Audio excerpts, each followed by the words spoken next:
Welcome back to Your Mutha podcast, where we say the quiet part out loud, read the room, and occasionally drag the delusional out of it by their emotional support Stanley Cup. Today, we're talking about friends versus frenemies. And the second I said that, somebody's face popped into your head. Admit it, don't lie. You didn't even have to search your memory. Your brain said, oh, her. Like it had the file already open. Now, don't go sprinting to the group chat with screenshots just yet, boo. Sit down. Hydrate, let the episode do what it needs to do. Because we've all had one. That friend who drains the life out of you like a Dyson vacuum with bad lip gloss. That friend who smiles in your face while saying little slick comments that make you question yourself. That friend who can turn your accomplishment into their emotional crisis in under 30 seconds. You get a promotion and suddenly she's talking about how underappreciated she is at work. You lose weight and she hits you with, don't get too skinny, it's gross. You buy something nice and now she's asking how much debt you're in. You start dating someone decent and now she's suddenly Miss FBI relationship unit telling you every possible way he's going to ruin your life. And because she's your friend, you brush it off. Maybe she's stressed. Maybe she's joking. Maybe she didn't mean it. Maybe you're being sensitive. Ladies, how many years have we ignored red flags because we didn't want to believe somebody we loved was waving them like a goddamn parade banner? The hardest lesson is this. Not everyone who has access to you actually likes you. Some people like being around you. Some people like benefiting from you. Some people like knowing your business. Some people like what you can do for them. But liking you, supporting you, wanting the best for you, that's a completely different thing. And that's where the confusion starts. Because a frenemy does not show up wearing a villain cape. Hell, if she did, we'd avoid her like the plague. She shows up looking exactly like a friend. That's what makes her dangerous. Enemies are loud and obvious. Frenemies are sneaky little emotional raccoons digging through your peace at midnight. And once you learn the signs, you start seeing them everywhere. A frenemy is rarely direct. She won't say, I don't like you. No. She's too cowardly for that. Everything's a joke. Everything's sarcasm. Everything's, girl, I was just kidding. She insults you and then acts shocked when you're offended. Girl, if I hear you're too sensitive one more time, I'm going to need bail money and a fucking character witness. Then there are the backhanded compliments. We all know those. You look so good now. Now? What the fuck did I look like before? Adam Sandler? You're actually really smart. Actually? Pfft, thanks, bitch, I guess. That's a reach coming from a budget Walmart motivational speaker. You clean up nice. What was I before? A train wreck in leggings? Like, what the fuck? Frenemies disguise insults as compliments and compliments as insults. They are fluent in fake nice. And they're competitive as hell. The weird part is you don't even know there's a competition. You're just existing. Meanwhile, she's over there keeping score like this friendship has fucking playoffs. If your kid gets an award, suddenly her kid cured cancer. If you got a raise, she knows someone making twice as much for half the work. If your relationship's good, suddenly she's dropping little comments about your man. Nothing can ever just be your moment, because your moment reminds her of something she feels insecure about. So instead of clapping, she tries to shrink it. A real friend celebrates you, period. No jealousy, no weird energy, no secret scoreboard, no must be nice. No, we'll see. No, yeah, just don't get too excited. A real friend's happy when something good happens to you because she loves you. Not because she benefits, not because she wants to look supportive. Because she actually supports you. A real friend doesn't disappear when you're winning. She doesn't get weird when you're glowing up. She doesn't suddenly become distant because your life's improving. She wants you to succeed, even in ways she hasn't yet. That's maturity. That's love. And a real friend tells you the truth. But here's the difference. She tells you the truth to protect you, not humiliate you. She can say, girl, I love you, but you're being fucking ridiculous right now, without making you feel like garbage. She can correct you without trying to crush you. She can disagree with you without turning it into courtroom level drama. And the biggest sign of a real friend, she protects your name when you're not in a room. Because character is not what people do in your face. Character is what they do when you leave. If someone sits silently while people trash you, that's information. If someone joins in, that's also information. A real friend does not let people drag your name for entertainment. A real friend brings peace. A frenemy brings confusion.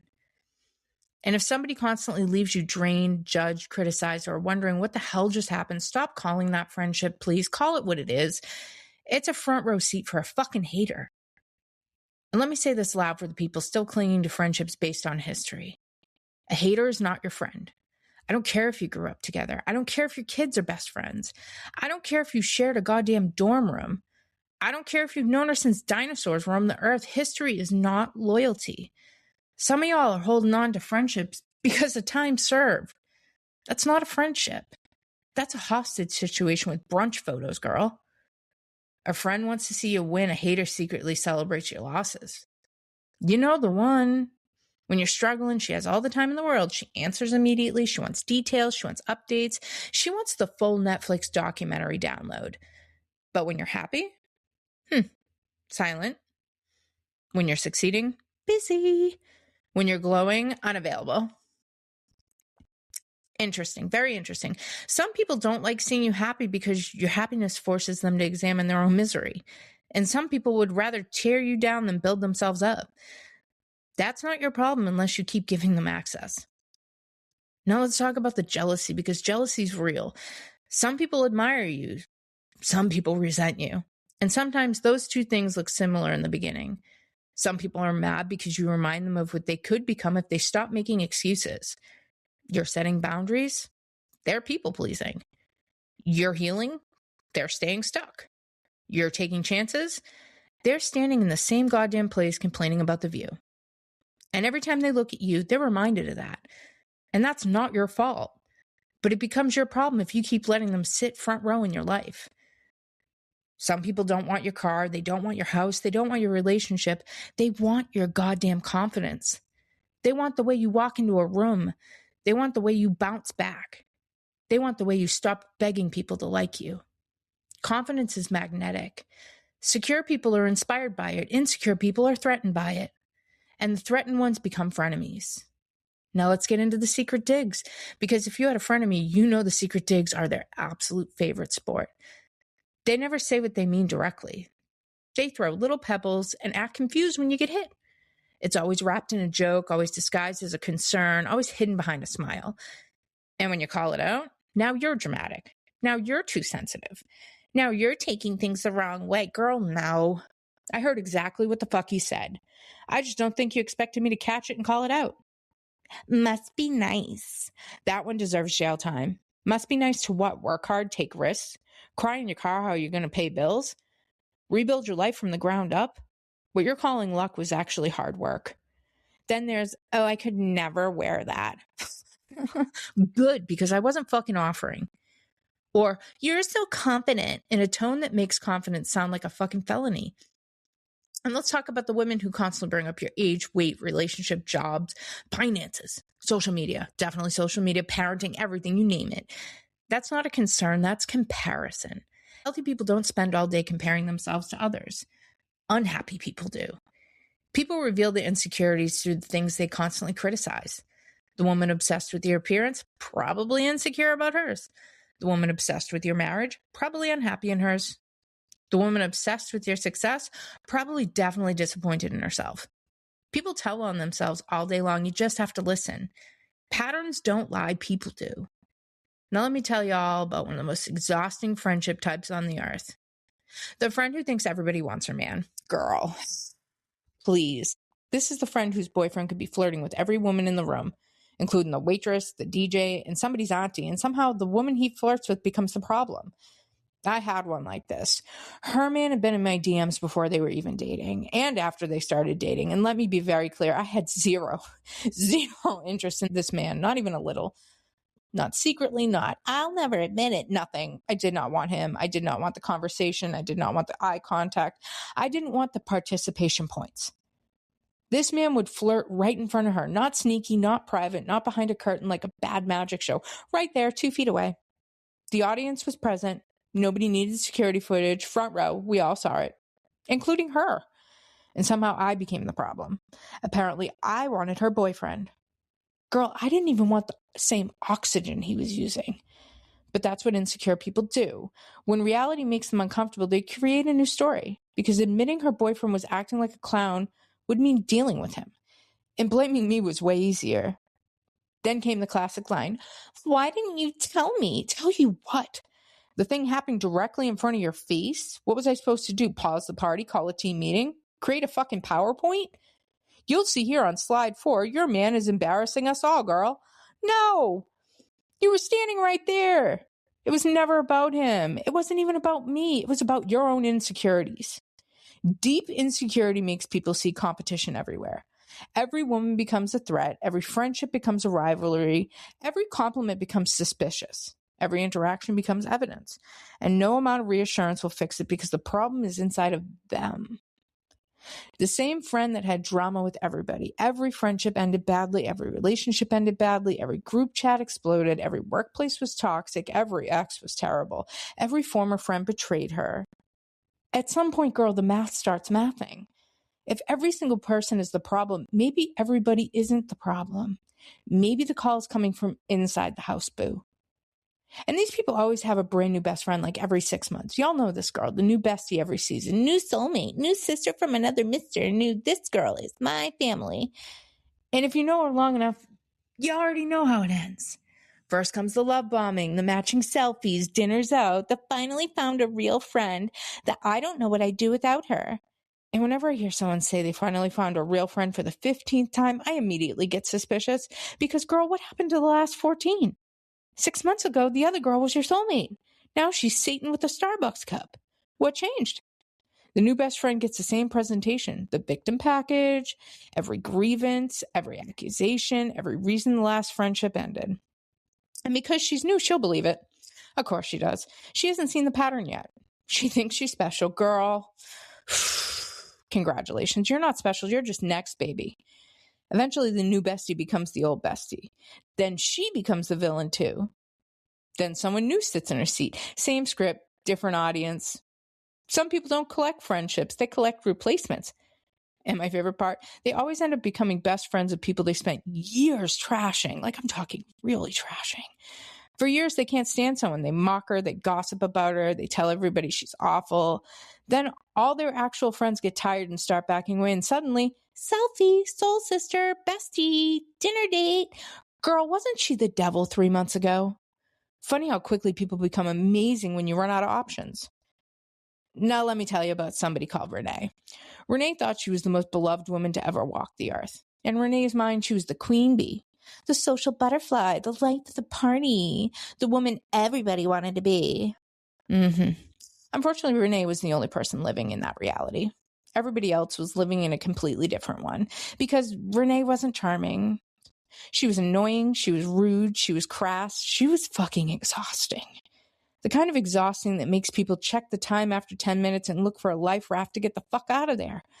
The kind of exhausting that turns a normal night out into an emotional hostage situation.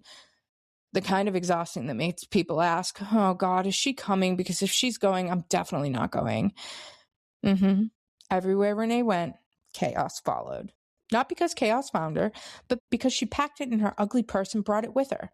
Every friendship had drama. Every disagreement became betrayal. Every misunderstanding became a war. And every single time, poor Renee was the victim. At least according to Renee. Renee also collected best friends. She did not maintain them. Every 6 months, there's a new one. A new sister, a new soulmate. A new ride or die. Meanwhile, everyone else was on season 9, episode 10 of her absolute bullshit. The last best friend was toxic. The one before that was jealous. The one before that betrayed her. The one before that ruined her life. Renee had more former best friends than people have Facebook friends. And somehow every one of them did her dirty and wrong. Most people would eventually ask, who's the common denominator? Well, not Renee. Self-reflection in Renee had never been formally introduced. She could dodge accountability like an Olympic athlete. And Renee didn't just talk about people she knew. She talked about strangers, a woman at a restaurant, mom at a school event, a girl posting a selfie, someone standing in the goddamn line at Target minding her own business. Nobody's safe. And Renee would make some nasty little comment, then look around waiting for a laughter, like a monkey at the circus waiting for its peanut. waiting for applause, waiting to suck up her little crumbs of negativity. Meanwhile, everyone else was thinking, girl, what exactly are we laughing at? A grown woman acting like Regina George for attention is not cute at your grown-ass age. It's not funny. It's not edgy. It's giving menopausal monster with Wi-Fi, bitch. Renee confused cruelty with humor. Funny people make everyone laugh. Mean people laugh at everyone. Huge difference. And the women Renee criticized most were always the women who had something she wanted. Confidence, kindness, beauty, success. The ability to walk in a room and be liked without demanding attention by being the loudest, most obnoxious person there. That really bothered her. Because Renee had chased attention her whole life, but never learned attention and admiration are not the same thing. A tornado gets attention too, girl, but nobody wants one in their backyard. Then you meet Renee's family, and suddenly things make a little more sense. Same gossip, same judgment, same criticism, same obsession with everybody else's business. Same habit of tearing people down to build themselves up. Different actresses, same script. And no, that's not an excuse. Plenty of people are raised around dysfunction and choose to become better. Plenty of people break cycles, but Renee seemed determined to continue the tradition like she inherited a family business and became fucking employee of the month. The saddest part was watching her pass it down. You'd see little pieces of Renee showing up in her child, the eye rolls, the mouth, the gossip, the exclusion, the mean girl behavior, the judging, the need to make fun of someone just to feel seen. And that's heartbreaking because kids are not born cruel. They learn it. They absorb what they see. When cruelty is normalized, children mistake it for strength. It was like watching a photocopier make another little mean girl copy. Generation after generation, same behavior, different face. And Renee's whole world depended on keeping people separated.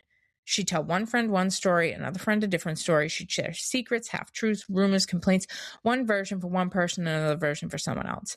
Then she'd sit back and watch people fight over her twisted narrative.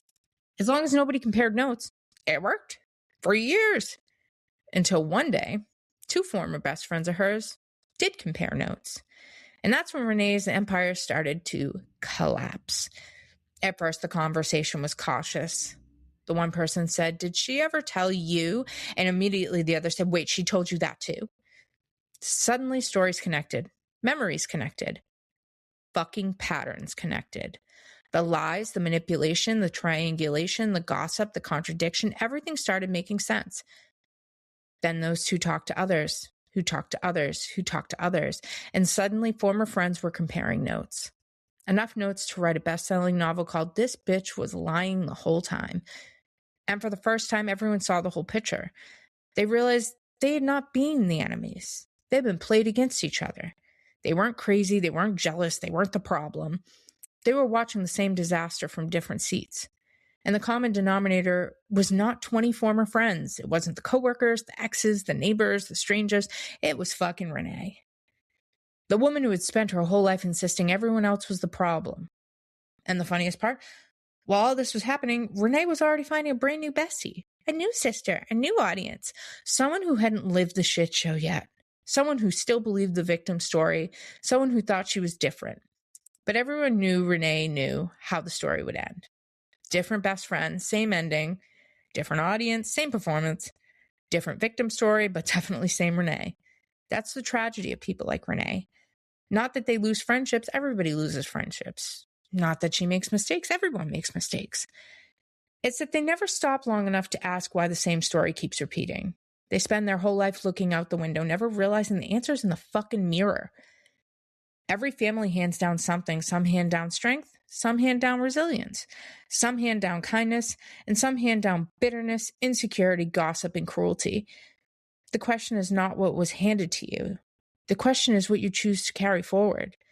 Continue the cycle or break it. Be the storm or be the lighthouse. Stay bitter or become better. And unlike Renee, most of us still have the time to make the right choice. Now let's talk about what scares a toxic person most. Not losing one friend, they'll survive that. Not getting caught in one lie, they'll explain it away. What terrifies them is when two former best friends sit down and compare notes. That's when the lights come on, because toxic people survive by keeping everyone separated. Everybody gets a different version, a different set of facts, a different story. As long as nobody talks, the game works. But then one day, somebody says, "Can I ask you something?" And the floodgates open. You hear what was said about you. Then they hear what was said about them. And suddenly, both of you sitting there like, wait a minute. Neither one of us was the villain. We were played. This is the exact moment the illusion dies, because toxic people thrive on division. They need everybody isolated. They need everybody suspicious. They need everybody fighting each other. Because the second people start talking, game over. The truth does not survive in darkness forever. Eventually, somebody turns the goddamn light on. And when the light comes on, all the weird behavior makes sense. The drama, the misunderstandings, the falling outs, the confusion, the feuds. It wasn't random. It was a pattern. And there's something peaceful about that moment. Not because you're happy, not because you're celebrating, but because you're finally free from wondering, was it me? No, girl, wasn't you. Now you know. Now another person is sitting across from you saying, thank God I thought I was crazy too. That's validation, not gossip like she'll tell you. It's validation. Because manipulation makes people question their memory, their judgment, and their instincts. And when someone else says, nope, I saw it too, that's even more powerful. After that, you don't need revenge. You don't need drama. You don't need a public announcement. You simply adjust access. Because not everybody deserves a front row seat to your life. Some people belong in the audience. Hell, some people belong outside the building. And some need to be removed from the guest list entirely. Damn. Now, after all this talk about frenemies, chaos merchants, professional victims, and walking red flags, let's talk about the people who actually matter. The real friends, the ride or dies. The ones who restore your faith in humanity after you spent years dealing with emotional raccoons and fake lashes. A real friend's not measured by how long you've known them. A real friend is measured by how they show up. I know people I've been friends with for 20 years who I wouldn't trust with a goddamn thing. And I know people I've met recently who have shown me more loyalty, kindness, and respect than people who had decades to get it right. Time does not create loyalty, character does. A real friend shows up when life falls apart, when you're crying, when you're overwhelmed, when you're exhausted, when you've gone quiet, when you don't even know what to say. Everybody wants to sit with you on the mountaintop. Real friends sit with you in the valley too. And a real friend does not keep score. She doesn't help you once and then spend 10 years collecting emotional interest. She doesn't weaponize her support. She doesn't remind you of every favor like she's reading a goddamn CVS receipt. Real friendship is not transactional. It's reciprocal. A real friend tells the truth with love, not fake, brutally honest nonsense. Because half the people who call themselves brutally honest are only interested in the brutal part. A real friend can say, I love you, but you're wrong, without making you feel worthless. A real friend can challenge you without humiliating you. Those friends are priceless. Loyalty does not mean blindly agreeing with everything I do. Loyalty does not mean helping me make bad decisions. Loyalty means protecting my name when I'm not in the room. Loyalty means telling me the truth even when it's uncomfortable. Loyalty means not participating in gossip about someone you claim to love. That's real loyalty. With a real friend, you never have to wonder where you stand. No weird energy, no mixed signals, no secret competition. Definitely no walking on eggshells. No wondering what they say when you leave. No wondering if they're happy when you win. Because real friendship feels safe. And after enough fake people, safe feels like a luxury. So if you ever have one person who genuinely loves you, shows up, tells you the truth, protects your name, celebrates your wins, and helps you carry your losses, you're richer than you realize. Real friends are rare. In a world full of fake supporters, secret competitors, and fair weather friends, the real ones are worth their weight in gold, I promise you. Now gather round, because your mother has one final lesson. Not everybody who calls you a friend actually likes you. Some people will sit at your table, eat your food, borrow your clothes, call you their best friend, cry on your shoulder, ask for advice, ask for favors, ask for support, and then leave and talk about you like they're being paid by the goddamn word. Some people have more loyalty to their Starbucks rewards account than they ever do to their friendships. And when you're younger, you take it personally. Ask, why me? What did I do? Why are they acting like this? Girl, I'm going to hold you by the hand when I say this. Some people are just committed to being the main character in a movie nobody else is auditioning for. Every disagreement is betrayal. Every boundary is abuse. Every consequence is an attack. Every failed friendship is someone else's fault. Every ex is toxic. Every boss is unfair. Every coworker is jealous. Every friend stabbed them in the back. At some point, you have to ask, are you the unluckiest person alive, or are you the common fucking denominator? Because if every restaurant gives you bad service for 20 years, Susan, you might be the problem. And these people think they're getting away with it. They think nobody notices. They think they're master manipulators playing chess. Meanwhile, the rest of us are watching them knock over the chessboard, eat the pieces, and declare themselves the fucking winner. We notice, girl. We're just tired. But eventually people talk. The former friends talk. The exes talk. The coworkers talk. The family members talk. The people from 10 years ago talk. And suddenly everyone's at the same table comparing notes like they're solving a goddamn cold case. That's why I don't worry about people who lie about me. Lying's a full-time job. The truth is a part-time employee that eventually clocks in every time. The truth doesn't need your help. The truth is patient. It sits in the corner eating snacks while lies run like a marathon. Eventually, the truth gets up, stretches, and ruins everybody's goddamn day. And honestly, I don't believe in revenge anyway. Well, most days. I'm working on it, girl. I'm working on it. I'm a work in progress. But revenge requires staying emotionally attached to people who already exhausted me. No fucking thank you. You already stole enough of my peace. You don't get my future too. Nothing drives toxic people crazier than your happiness. Not your anger, not your response. Def not your clapback. Your happiness. Because they expect you to stay stuck talking about them forever. Meanwhile, you're living, laughing, building, healing, making memories, finding real friends, thriving. That shit bothers them. Because they didn't just want your life. They wanted access to your life. And once that access is gone, they need someone else to blame, someone else to gossip about, someone else to compete with, someone else to become the next bestie. And guess what? Cycle starts all over again. Love bombing, soulmate speeches, matching pictures. I've never had a friend like this.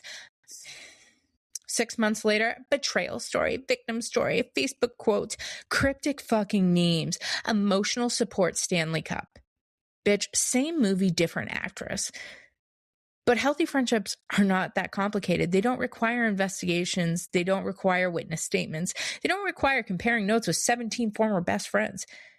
Healthy friendships are easy. Not perfect, easy. You trust each other, you support each other, you tell the truth, you show up. You celebrate wins, and let's face it, you survive losses together. And you do not secretly compete with the people you claim to love. So yeah, spot those red flags, girl. Protect your peace, set boundaries, cut access when necessary, but don't become bitter. Don't let fake people turn you fake. Don't let toxic people make you toxic. Don't let betrayal convince you real friendships don't exist. It does. There are people who will celebrate you, defend you, show up for you, love you exactly as you are. When you find those people, protect them, appreciate them, love them loudly, because real friendship is rare, and rare things are valuable. Let the frenemies gossip. Let them lie. Let them create another victim story. Let them find another audience. You have better shit to do. Live your life, love your people, laugh often, protect your peace, and remember, don't be bitter. Be better. Because nothing irritates a hater more than watching the person they tried to break become happier than ever. And that, my friends, is absolutely free. Thank you so much for joining us for episode 2 of Your Mutha podcast. Make sure to smash that subscribe button, hit that share button to all your besties. Join us over on our private Facebook group, Your Mutha podcast, where you can share your stories anonymously, ask us questions anonymously that we'll feature on future episodes. Guys, it's been a pleasure. I'll see you in episode 3. Hang in there. The best is coming.